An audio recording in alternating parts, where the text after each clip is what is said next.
Defense officials are launching a review of the deadly U.S. drone strike in Afghanistan that killed civilians and children instead of ISIS-K fighters.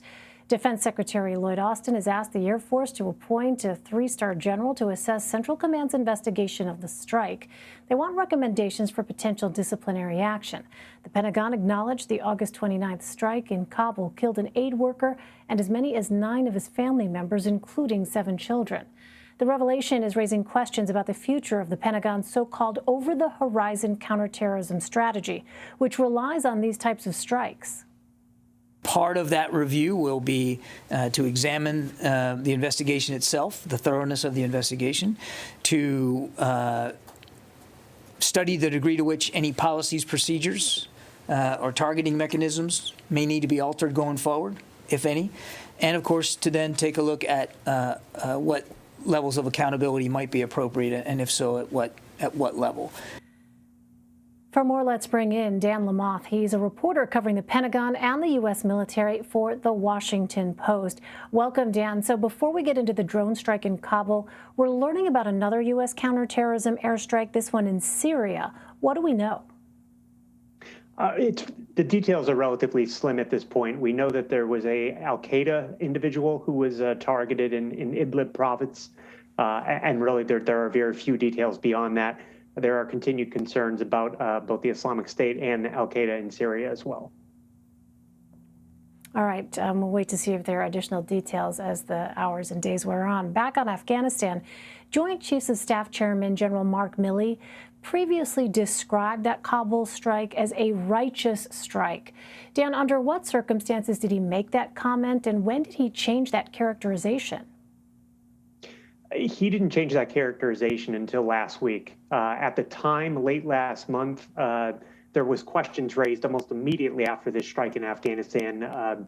Reports of civilian casualties, reports that it just being very unclear what had exactly happened.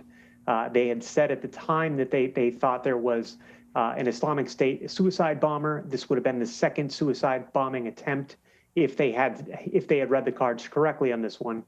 And the thought was at the time that they needed to take out this vehicle before it came to the airport in similar fashion to the other one that had happened just prior to that and killed 13 U.S. service members and about 180 Afghans. So they followed this vehicle for the span of about 8 hours through surveillance footage from above. They thought they had a good read on what they were looking at. And what happened here is completely opposite of what they thought. What you ended up with was 10 civilians killed, 7 of them children, and not a single person in that strike was a member of the Islamic State. This was simply a bad strike. Yeah, I mean, the footage that the Washington Post showed really was so compelling in those hours before the strike, showing sort of day-to-day activities there, raising a lot of questions. I want to ask more about the family in just a moment. But Dan, when leaving Afghanistan, the administration mentioned its quote-unquote over-the-horizon capabilities. What questions does this deadly miscalculation raise? Over the horizon, in layman's terms, you're basically talking about the ability to carry out strikes without having people on the ground. You're relying on surveillance footage. You maybe to a degree are relying on communications that you're intercepting, cell phones, things of that sort.